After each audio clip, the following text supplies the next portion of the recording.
Hello there, and welcome to this program of Democracy in Action. We are reaching you via Third Eye Africa TV, and we are at the Central Business District in Abuja. Again, like we have envisaged, which is real, 2027 is real. And when we say it's real, elections have been lined up, so to speak. Political parties have already done their primaries. Names of candidates, no longer aspirants, have been have been given to the Independent National Electoral Commission. And of course, INEC tells us they are hitting the ground running. They are the administrators of the elections. They are the umpires, and Nigerians will be waiting patiently to see what will come out of this election. My name is Ben Adam Shaman, your regular host of the program, and I have a guest who has been cleared by his party, uploaded in INEC portals to stand as a candidate for the House of Representatives, and he intends to represent, if he wins, that is the Abuja Municipal Area Council and Buhari Federal Constituency. He will come under the umbrella or the platform of the African Action Congress. I consequently, therefore, want to welcome Honorable Neto Uzode. Thank you, Mr. Ram. Thank you for coming to Third Eye Africa TV. Thank you very much for having me. Yes, it looks like you are whispering. So how is today like? Very well. The weather is good in Abuja, so Good. So now we're talking about election, hitting the ground running. How set is the African Action Congress? the AAC is arguably one of the most prepared party for the forthcoming elections. Long before other parties got their affairs in order, we had already cleared everything, and it's evident in the fact that we are a digital party.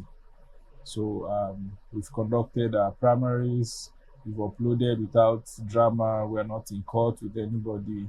And our candidates are capable. Yes, I can see my studio manager is saying you have to talk loud, as if you are campaigning already on stage, So how ready are you to upstage, to uproot APC?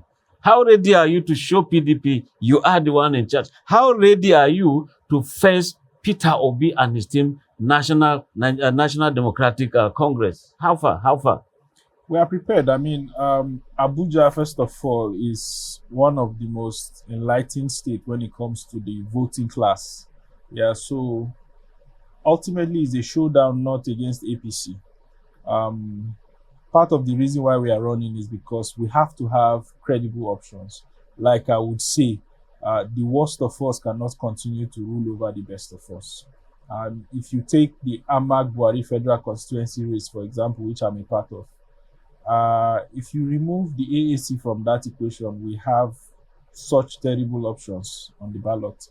So the AAC provides an alternative for credible leadership, one that is future-led, one that is digital, one that is innovative. And we cannot continue to dwell on people that are out of touch with the people that they are representing. This is 2026. A lot of representatives still think that what they were sent to the Green Chambers to do is to renovate churches. Churches can take care of themselves. There are people in the world and in the country with actual problems that needs to be solved. So we are ready to put our manifesto before the people, and ultimately it is not APC or PDP or NDC that decides who wins. It is the people that decide who wins. Well, but talking about places of worship, but people still, trust in God, so to speak, so that I trust in God. Yes, we've built parishes in Abuja here, but we did not use government money. You can't use government money. There are churches that own 4 or 5 private jets. They don't fund that. How many jets are in the fleet of the federal government? Churches are religious places.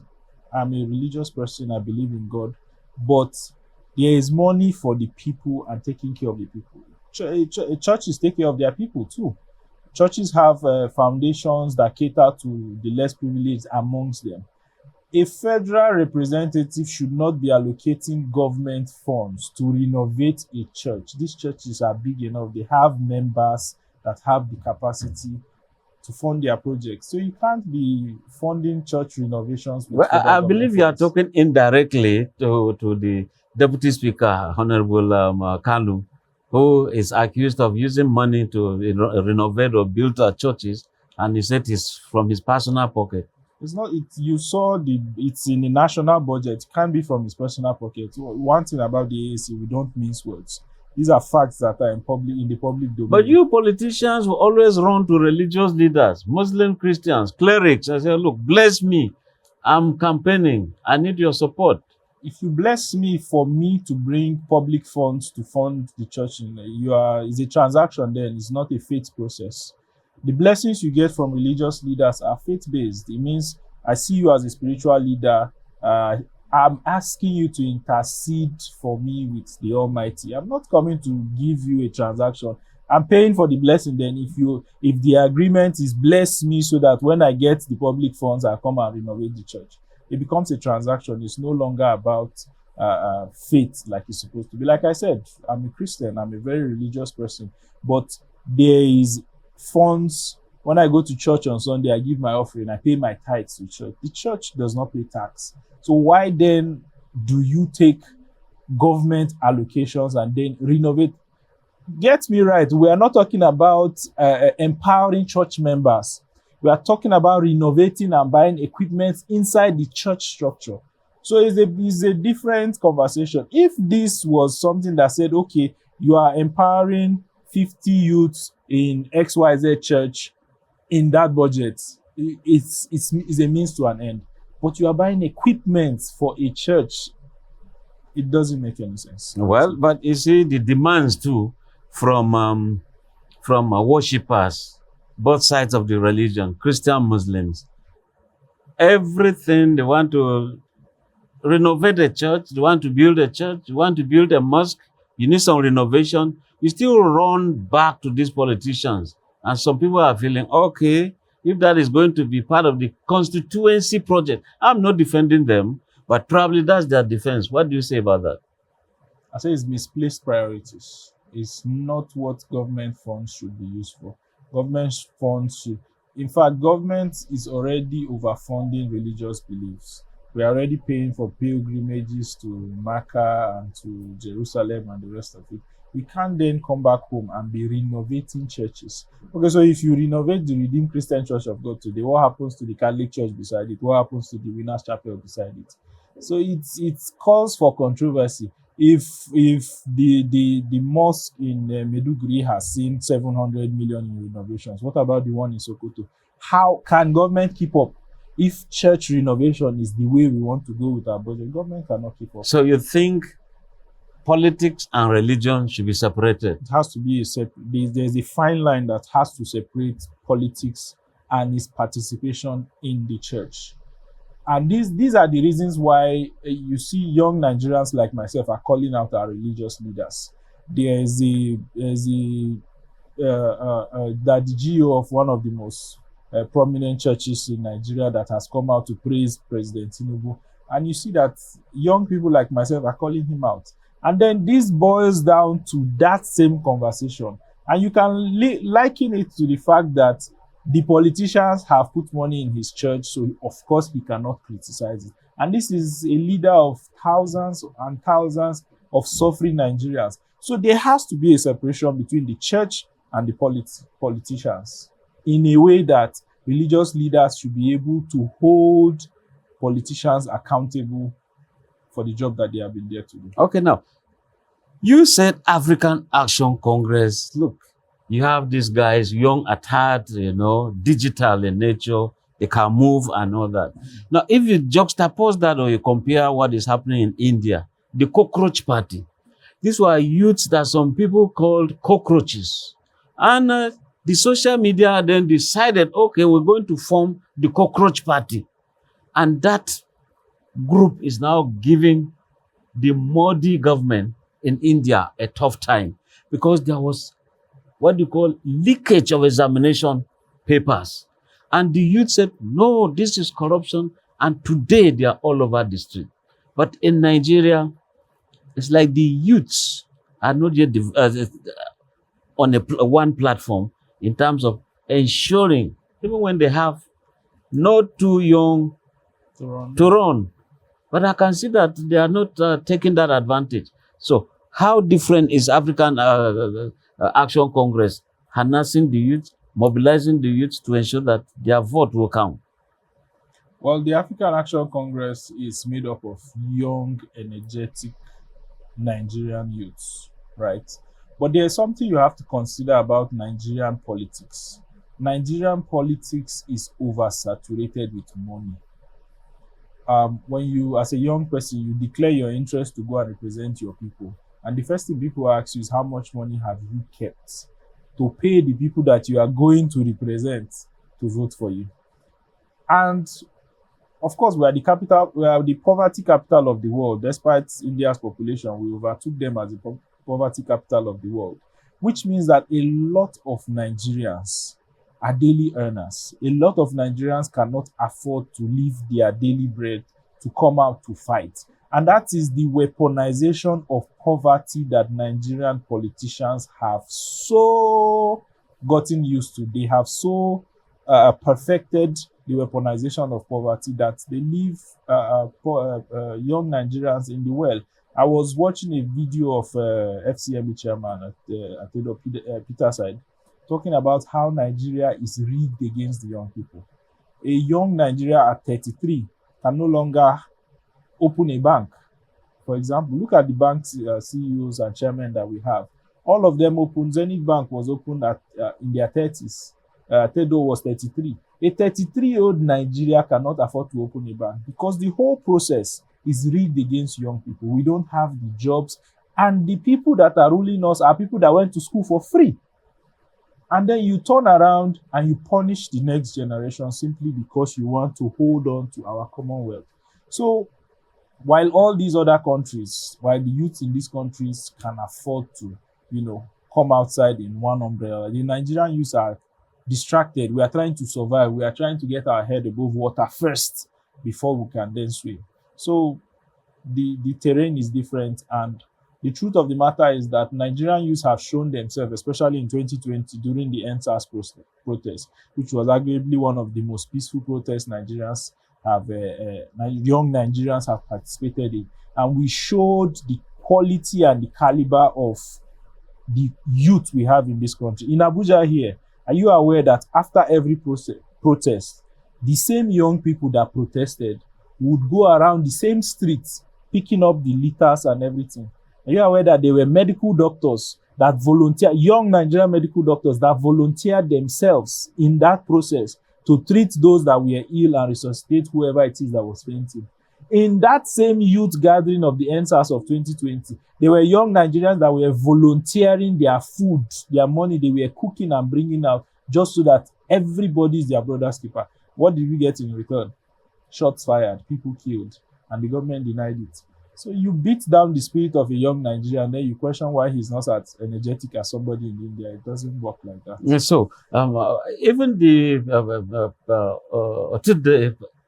Peter side that you're talking about, at the point in his own thinking, the economy, he was saying that we should learn to even have a one single 10,000 naira note. Economically, how does that work? I don't think, well, he has his opinion, but what do you think about that? Again, like I said, he has his opinion, right? He's not a know-it-all, and I'm not here to defend him. I just gave one quote, right? Ultimately, we know I'm not a financial expert too, but we know that the reason why our currency struggles is because we are a consumption economy. We are not a production economy. If you take away Dangote refineries and then you factor in the US, Iran, Israel war, we would have been in big mess by now. The price of fuel would have been touching 5,000 by now. But thankfully, gradually industrialization is taking place, and some of this investment is coming back home. The truth of the matter is to sustain Nigeria's economy. We are all poorer than we were in 2015. The truth of the matter is, as young people, we are out earning, as far as Naira is concerned, what our parents used to earn. The average FMCG jobs, entry-level jobs, are raking in 500,000, 600, but what is the value of it? We're talking about a bag of rice at 71,000 naira, something that used to be 6,000, 8,000 naira in 2015. So the earnings has increased, but the capacity, the naira is weak on a very good. So the currency is not the problem. The value of the currency, the substance of the currency is what we should. Nigeria has to be an economy that exports value. We have to attract industrialization into this country. We have to support the ones that are already there. Look at what China is doing with electric vehicles. There is serious competition for electric vehicles in China, something that 5-10 years ago looked like a dream that might not come true. But today, there's competition. Phone manufacturers like Huawei and Xiaomi and the rest of them are churning out EVs that are beating the Teslas and the Ferraris of the old. Nigeria has car vehicle manufacturers. There's NEV in Wuse here too. There is Innoson. There is Nord Vehicle. What are we doing to support them? Our Senate president is driving a Mercedes-Benz. Our president is driving a US Cadillac. How does it help the country when we are taking all of this money and we are funding another economy? Our naira will continue to be weakened. So it's not about the denomination. We have to power the naira and back it up with strong industrialization that sees that we export rather than import. Well, since you're talking about, the naira itself, then you situate it via, like the wife of the president would say, go and start akara business, go and roast corn and all that.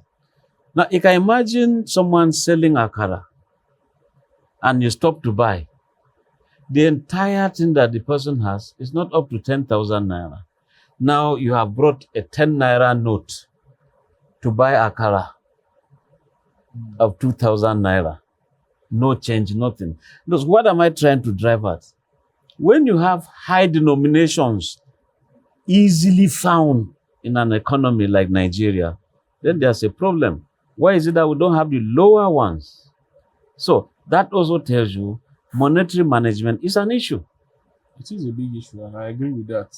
The US dollar, the biggest denomination is $100 bill, and it is not backed by petty trading and whatnot. It is the value that the currency holds. The denomination is not our problem. It's not where we. At some point in Nigeria, our biggest denomination was 50 naira. At some point, it was 100. It was 500. We grew to this point, and it's unnecessary to go beyond the 1,000 naira note. We have to have a situation where the currency that we have gives value. Mr. Ben, you know that there was a time where picnic was 1 naira.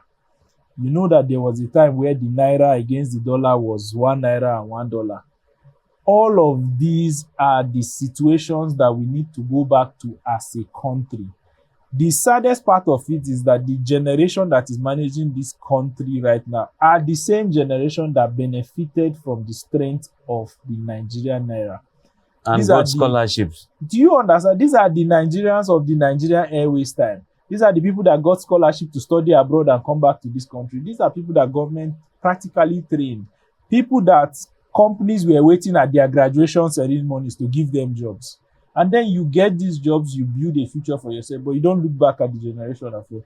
After all, they've amassed wealth. How many of their children are schooling in Nigeria? From there, they are gone. They have access to the best facilities in the world, and their parents continue to come down here to pillage the economy of our country. And that is why I say our money cannot be used to be renovating churches and buying speakers and microphones to propagate the gospel of Nigerian politicians like our Daddy Gio is doing. We have to be able to hold public servants to accountability. And if we take their money, we then cannot do that effectively. Now that we have situated the problems in proper perspective for viewers, now tell me what the African National Congress will do differently. I mean, you've spoken about the value of the naira, how it keeps dwindling, nosediving. So what do you do to take it up? It's simple. It's production. It's exports. It's innovation. It's walking away from akara business. and empowering young people in IT. There are digital currencies that are circulating the whole world now, Bitcoin and the rest of them. Nigerian youths are one of the highest contributors. Bitcoin has made multiple billionaires in Nigeria. I'm sure that the old guards in the National Assembly and the presidency have no idea how Bitcoin works. We, as an innovative party, we stand on 4 basic principles, right? And one of them is innovation. We have to champion digitalization of the Nigerian economy and the Nigerian people. There is arguably, I was telling somebody said elections are not won on social media. I said that was the old age. There's arguably nobody that is not on social media now. Anybody you walk up to the street has a smartphone. What they are doing with it then differs. People are building wealth from the internet. We have a lot of content creators in Nigeria right now that are multi-millionaires. They drive some of the flashiest cars in the country. Digitalization, that is weird. Everybody cannot be a petty trader. If all of us decide to sell akara, who will buy the akara? We all have to go industrialization. And that is why the AAC in its mandate has come to tackle social justice issues. We have always been at the forefront of tackling injustice in the country. We fight for those that have nobody to fight for. But there is a time in your life where you have to stop fighting the guy that went there to do it and decide to go there and fix it yourself. So the AAC is going to change things. It's going to make sure that all Nigerians have equal access to our commonwealth. Okay. Now let us look at the persona, the person. We're talking of the candidate or the candidacy of Honorable Neto Uzode. Who really is Uzode for the Federal Capital Territory and even Buhari Federal Constituency? So let us know who you are, situate that with those who are in different political parties who are gunning for the same seat in that same constituency. Thank you very much. So Honorable Neto Ozude is someone that was born and bred in the FCT here. I was born in Abuja here in Garki, down the road here under Amak. I schooled in early primary school, Kubwa. I then went to Federal Government College, Rubochi, before I went to UNN for my first degree, right? I am somebody that has lived his entire life in Abuja here. I am close to the people. I understand what the problem is because I am part of the people that have to survive this problem time and time again. In the FCT right now, we have a housing and transportation crisis. If you've been in Abuja long enough, you will recall that as recently as 2008, 2006, from a place like Kubwa to Bega used to be 50 naira. And that was the beauty of the FCT. The fact that somebody can live comfortably in Gwagwalada and work in Wusetu. Somebody can live in Nyanya and work in Asokoro. Was the beauty of the FCT. It means that we are not then saturated in one place. Now, what you find that in a place like Jabi Jahi, you see house rent at 800 for a single bedroom. And then you find young Nigerians that are earning money just to pay house rent. So as somebody that knows what the problem is, we are here to provide the solution. The edge that I have over the other guys is that the other guys just want the power for the sake of having power, right? We are here to give the people representative that they have access to.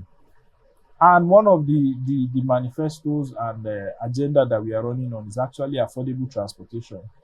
The Federal Urban Mass Act, are you aware that since 1993 has not been updated in a country like Nigeria? That is why somebody that is earning 70,000 naira as minimum wage will be paying as much as 3,000 naira to and fro from work. So where does that leave savings? And then it comes back to the conversation of why Nigerian youths are not available and our norms. We are trying to survive.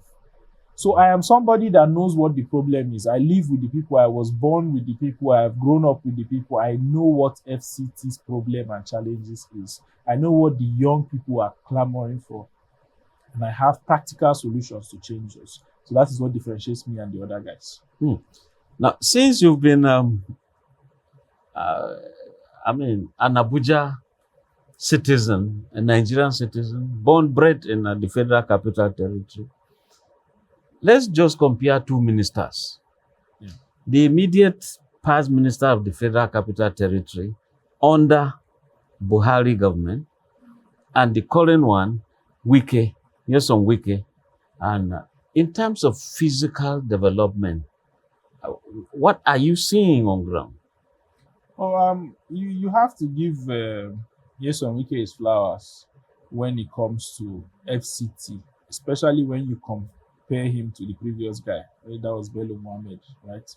When you compare him to the previous guy, the previous guy was just a docile, clueless person that was fortunate enough to just hold the position. Right. At some point, he was credited with saying that there are no projects left in the FCT to do. And then you see a Nyesom Wike that has come and in less than 3 years has opened Gishiri to Maitama, has opened Apo to Kabusa, and the many other projects that are going on in the FCT. And then you have to give him credit because it actually takes the willingness, the ability to want to do something and then doing it. So if you compare the two of them, Nyesom Wike floors the previous ministers by a long shot. Now, you see, there's always the saying that positive developments also bring in their negative ones. Like Wike you're talking about, he has opened some rural areas and all the roads are there. Suddenly, those who cannot pay rent in big set areas have always been there. Now the roads are there. Landlords are now saying, "Oh, the roads have come," and therefore they've hiked prices of rent.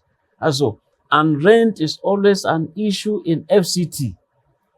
If you were to be there, what do you do, even as a House of Reps member? That's why I reference the Federal Urban Mass Transit Act, right? So definitely with development, and in a country like Nigeria where cost of living is higher than the income, we have a minimum wage of 70,000 naira, right? And when you check what it costs Nigeria, I mean, a bag of rice is 71. If you buy a bag of rice today, minimum wage is gone, it's depleted. So what we are proposing and what we are going to do different is to use transportation to curb rising cost of living, especially in housing deficit, right? How that works is, imagine a situation where we repeal the old 1993 Federal Urban Mass Act and replace it with a newer and a modern Nigerian efficient transit operation act, right? What this does for us is, and like I called out, there is an electric vehicle wave that is booming all over the world that has not caught on in Nigeria yet. With 100 million naira, you can get a 50-seater electric bus, right? Spread that across different routes in the FCT with a uniform price. I have an opinion and a strong belief that nobody should pay more than 0.30% of minimum wage for transportation anywhere in the FCT. So what that means is, if minimum wage is 70,000 naira, the guy that is living in Buhari will pay 200 naira, to come to Wuse. The guy living in Gwagwalada will pay 200 naira to come to Wuse. Same with the guy in Jukwe, the guy in Kurudu, the guy in Pape, and everybody has a uniform price, 200 naira. What that will do for you is that you can then choose and properly plan. It means if your landlord in Apo has skyrocketed your rent because there is a 5-lane road that is passing through your house now, you can take the price of a self-contained in Apo and go to Duse or Kabusa or Dede and get a 2-bedroom apartment. And you will still be able to comfortably come to work in Wuse too and not deplete the whole of your monies. It means that the center where this development is, because the developments we are talking about are concentrated in Amak, for example. It means, and all of the ministries and everything, the markets, the big markets, the Banex and everything is concentrated. So all of us have to come into town every day. What that does for you now is, if these transport costs are uniform, 200, it means that I can comfortably go and stay in Buhari. use my money to get a comfortable space and boost my quality of life, and still be able to come to work on a budget. So, to what extent will you say you know the rural areas in FCT? I'm talking of FCT, not just your own area of interest, Yeah. Amak, Buhari, Federal Constituency. The other side, Gwagwalada, Abaji, Kwali, and all that.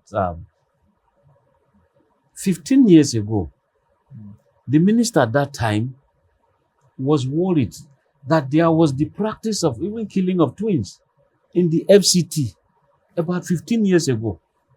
You know, a committee was set up, headed by the Minister of State for FCT, to intervene on such areas, to ensure that these cultural barbaric, let me call it this way, cultures have been checkmated legally.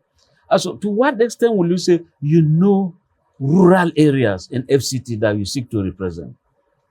As far as the rural areas where I have a decent knowledge of the rural areas that I want to, and that is the Buhari Kubwa axis of Abaji Kwali is in a different place. Even though I went to school in Rubochi, I don't know if you know where Rubochi is. Rubochi is still that axis. Yes, it's after Abaji. So I have decent knowledge of that axis, but the traditional and cultural part of it, I would not say I'm well invested in.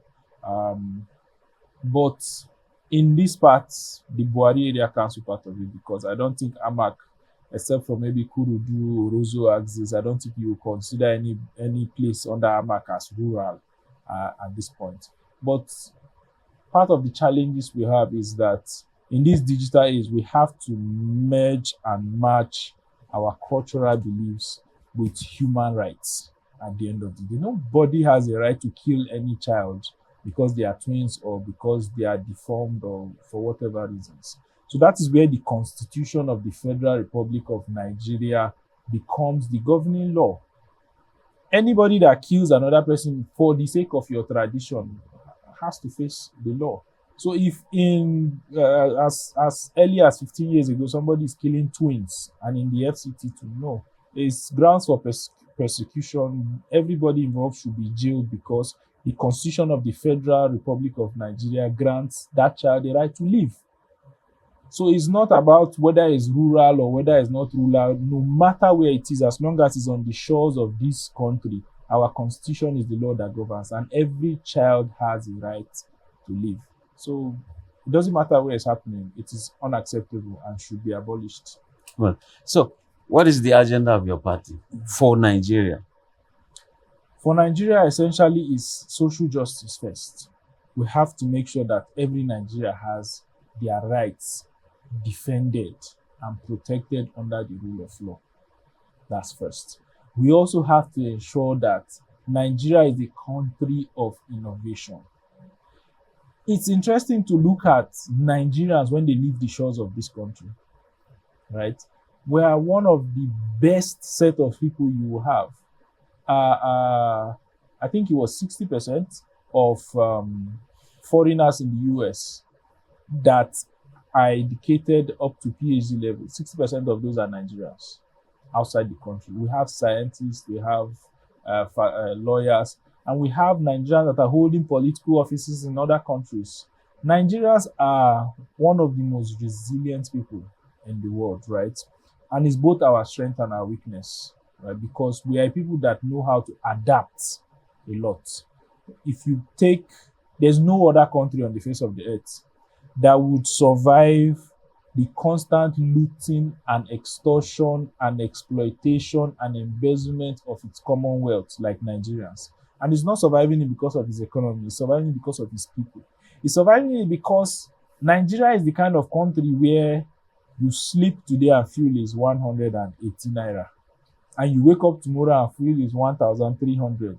And the average Nigeria will just, okay, I bought 20 liters today, I'll just buy 5 liters and find how I'll manage myself. And all of a sudden, fuel at 1,300 is a normal thing. For a country that has crude oil in the ground here, for a country that has a functional refinery in the country here, for a country that should be self-sufficient. So you see that Nigerian people are the most resilient. The only thing they ever ask for the government is the basic amenities, to be a basic human decency, if you will call it that, to be able to survive. We are a party that we run on the promise that every Nigeria will have access to all the basic amenities and all the commonwealth in this country will not continue to be looted by a select people. We need to, as a matter of urgency, implement the kind of anti-corruption laws that China has, where public office holders will be scared to steal our money. Now, these problems you have listed out, so to speak, it also traces them to the politician, the Nigerian politician. And so by the time you now say, okay, we'll look at your own political party, what different will you do to fight corruption? This hydra-headed problem that is always standing against development in this country. The problem we are having with the anti-corruption battle in Nigeria is we are rewarding political loyalty over merit in Nigeria. If you look at 2015, for example, when Buhari first came in, Buhari took 6 months to appoint his cabinet. 6 months of an idle economy, 6 months of nothing happening in the Federal Executive Council. No decision was being made for 6 months, only to give us what? Lai Mohammed, Chris Ngige, the same old boys that have been there. Nothing special. And have it at the back of your mind that we are coming out of the caliber of ministers we had under Goodluck, the Okonjos Iweala of the world, that is now the World Trade Organization, the Adesanya that was Minister of Agri, that just left the African Development Bank. That is the caliber of ministers we had. And then we go back and you reward ministerial positions with loyalty. It fails. We have to prioritize merit, right? A politician cannot be running NTA. A journalist should be running NTA. A food and nutritionist should not be running NFF. An athlete should be running NFF, right? A pastor should not be running EFCC. Someone who studied criminology should run EFCC. That is the only way we can manage a country properly. We have to work with merits. We have to have the capable hands in the positions that they are qualified for. And the truth of the matter is, if you do not change that, we are not going anywhere as a country. Tell me how, first of all, to start with, is President Tinubu or the government of Tinubu actually fighting terrorism the way it ought to be? Absolutely not. Absolutely not. So what is supposed to be done different from what Tinubu is doing? Is that disconnect, right, that we call on. The people, the public service holders, the people that hold public office are disconnected from the people that they are representing. Public servants are no longer acting like public servants. They are now acting like oligarchs and monarchs and kings. I was in Plateau State on Palm Sunday when they killed people at Angwan Rukuba. Funny enough, I was 3 minutes away from Angwan Rukuba when that incident happened. You survived. Congratulations.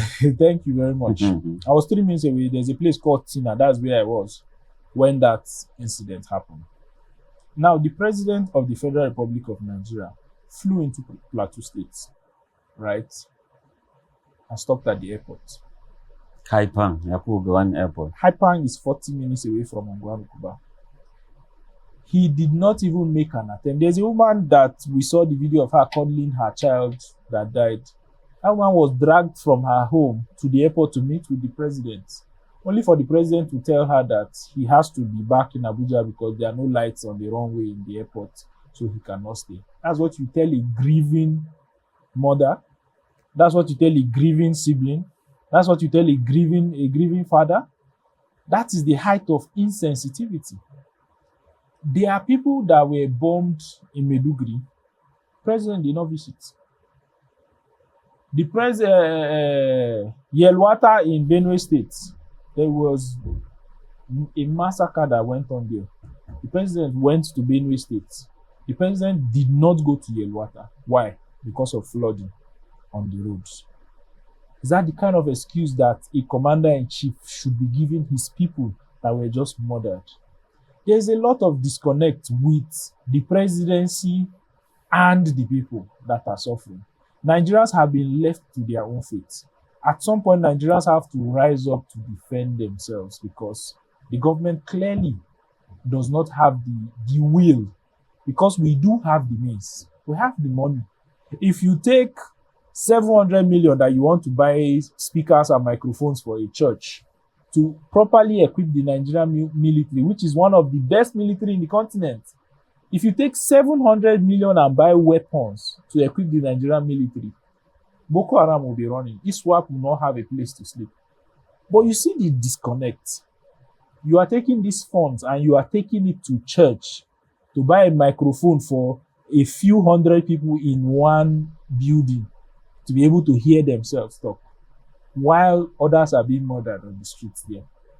A functioning government that has the will to do anything would have relocated the defense headquarters to Maiduguri. All the serving generals should be where the crises are, and not just the foot soldiers. The president is supposed to travel by road at least twice a month to go to these places, to see for himself. Because we have governments that are surrounded by psychophants, people that sit down and tell them, yes, sir, you are doing well, the people love you, sir. The hope of the people are renewed when people die today. So the government, quite frankly, does not have the will. The means is there, but they don't have the will to be able to tackle insecurity. And unfortunately, what we get in return is innocent children and teachers that are beheaded in the bush by soulless murderers. Yes, sir. And that brings us to issue of education. How will your party handle education?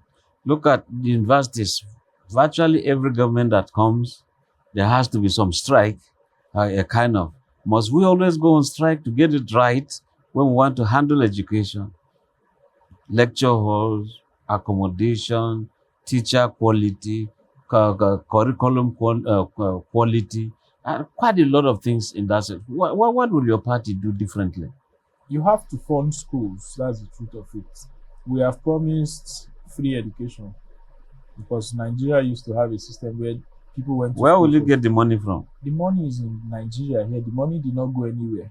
People are looting 20 billion. In fact, while I was waiting, I stumbled upon a post that talked about how Nigerians do not seem to comprehend anymore what 1 billion naira is.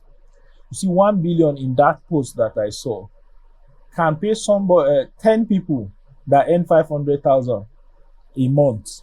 1 billion naira will pay them for 16 years consecutively, and you still have 40 million left.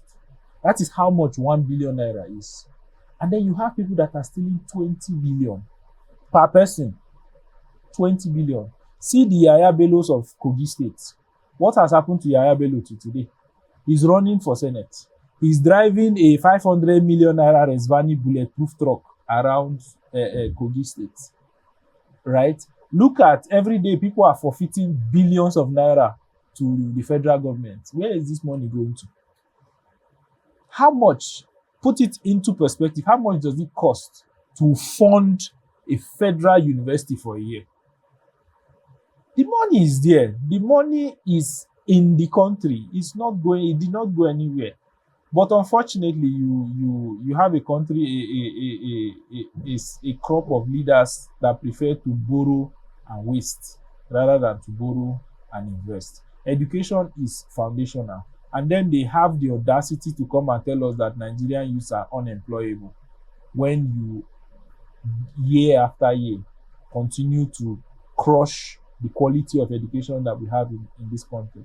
We've had situations where they are taking history out of our curriculum. So that what? So we don't know how we got to this place that we are. There are countries in the world that are already putting AI, artificial intelligence, IT. Kids are building robots in China. Young Chinese people are inventors. They are building smartphones. They are building cars. Smart cars are that. Electric cars are that. What does the Nigerian child get in return? Are you aware that a Nigerian child can go to the university and study computer science and not touch a computer for once? Because his school is not equipped with an ICT facility that will give him access to.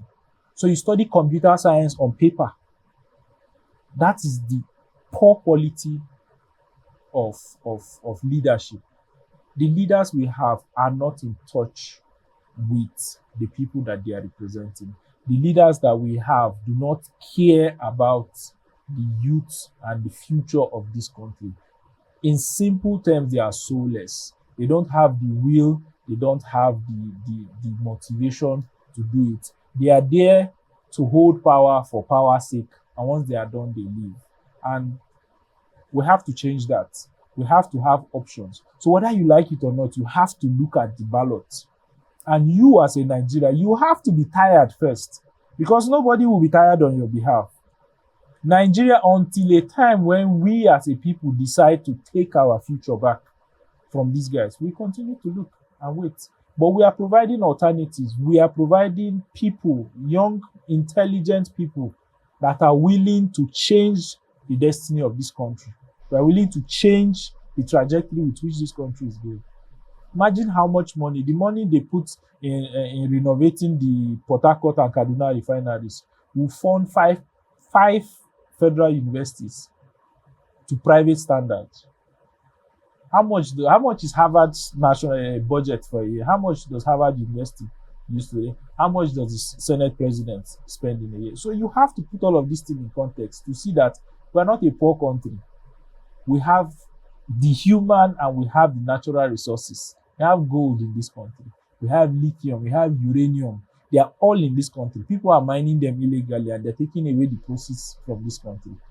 Nigeria has the means to change its own destiny. And until we as a people decide to elect leaders and defend the votes that we have cast, we won't go anywhere. So we will provide alternative. Like I said, the battle is not against APC. It is the Nigerian people that will decide who their leaders are in 2027.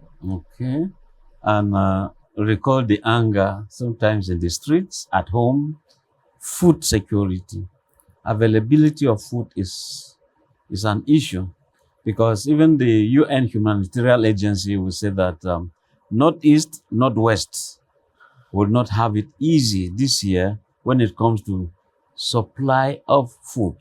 So, in terms of agriculture, what's the vision of your party? We have to stop killing our farmers, first of all, right? Benue is the food basket of the nation. Farmers are being killed. Plateau State is an agricultural hub. Farmers are killed in Bokos every day, right? And it still comes down to the innovation part of it. You have to secure farmers. To secure food security in a country, you can't have a food basket of the nation and then the farmers are running away from the farm and running into the streets. It does not work. This is repeating the same thing and expecting a different result. I was having a conversation with somebody the other day. There's no reason why we don't have a digital, properly functional chips manufacturing plant in Bokos in Plateau State, where all the Irish potato in this country comes from. And then we don't have a processing plant for it in that location. It's counterproductive. You go to Benue State, where our yams come from, nothing can process it in that place. You have to then take it out and maybe take it to Lagos or Kaduna to process for those that have even invested in processing all of these things. Our farmers are no longer in the farm. Our farmers are running away. Our farms have been taken over by terrorists. So you first have to secure the farmlands. You first have to implement policies. And then when it comes to the Fulani herdsmen, we have to, as a matter of seriousness, start ranching. Every civilized country in the world uses ranches to rear animals. Whether the government is going to sponsor it or it's private businesses to start with. Do you know how much a single cow costs? A single cow costs as much as ₦1 million. You have herders that have hundreds and 300s of cows. They are richer than you and I combined. So how much is the land that they will not buy the land and ranch properly? A serious government will look into it. We have everything that we need to be a self-sufficient country in Nigeria. We don't need to go outside for a dime. We have the land, we have the people. Under the land, we have the resources, we have the brains. There's nothing we are going outside to look for. We just need leaders that are able to have the vision to properly manage our resources so that we excel as a country. So let's go back to party politics now. Your party, your candidacy, where we had, options to just do direct elections, or sometimes, okay, let us just go under some agreement. They just say, okay, we have so agreed that so person should be the candidate. So what was your experience like during that period? It was humbling for myself, right? Because politics exposed me to, a lot of attention, first of all, because I'm a very private person. I've been a private sector professional for years, right? I've grown a very quiet, successful career. And going into politics was a very difficult decision to make. It meant that I would have to put myself in the public eye to be scrutinized. I'm someone that likes my privacy. So when I did decide to run, my party, of course, already had people that had declared interest. And the beautiful thing about the AAC, like I mentioned, is that we work with merit. We don't work with sentiment or party loyalty or whatnot. I put my CV forward, and the guy that was contending was magnanimous enough to step down and said, no, you go ahead. I think you are a better option for the people of Amak Buhari Federal Constituency. And then I emerged as a consensus candidate. So like I said, it was a very humbling experience for me. And I was grateful for the faith that was. So you are the consensus candidate? Yes, I was. So in other words, your party didn't do what they call, okay, we are still trying to adjust like some other parties are doing. No, like I said, we are a digital party. What the AAC did, unlike other parties, is we removed the money part of the politics from it. It was an open door for eligible Nigerians willing to change the destiny of this country. It was open to anybody. It was advertised on TV, on radio, on print media when our convention was to be. In fact, these forms were even subsidized. I paid 600,000 for my tickets, 100 expression of interest, 500 nomination, when other parties are paying 60 million for it. So you see, it gives every young, willing Nigerian the opportunity to come and serve the people. Because ultimately, if you make it about money, if somebody has amassed his own personal funds, and then you demand that fund for him to go and represent the people, the first thing he does when he gets there is to reimburse himself. Is that not so? The first thing when he does there is to go and recoup that money that he has spent. And that's why we need to change the way our politics works. We have to remove the money factor from Nigerian politics. Because ultimately, there is no reason why somebody that wants to represent the poor masses in the poverty capital of the world should be bringing out 2 billion naira to contest for the seat of House of Representatives. Why are you that passionate about public service? Because it's service at the end of the day. Are you that passionate about service that you are bringing that kind of amount of money to come out? So the AAC was open to everybody, and like I said, it was a humbling experience for me. And regardless of the outcome, we have put ourselves at the front of the conversation. We've lent our voice to it. So your name, everything uploaded? Yes. Perfect. Which also means you have confidence on the Independent National Electoral Commission? No. Why no? INEC over the years has failed the Nigerian people. And one of the first bills I will be moving if elected into the National Assembly is the Electoral Act. We have to revisit it again. Because as of right now, The burden of proof for election results lies on the candidate, not the umpire, which is unfair. So, But don't you think the candidate is the one alleging that there were frauds? And if you allege, the onus is for you to prove. how many places can the candidate be at the same time? That's the question you then have The to ask. the candidate and the party are supposed to have observers. That does not take away from the fact that the umpire should be fair. So, do you watch football? I do, The- but not too passionate about So it. the World Cup that just concluded. In football, there's something called VAR, video assisted refereeing, right? It's not on the player to prove that he was fouled.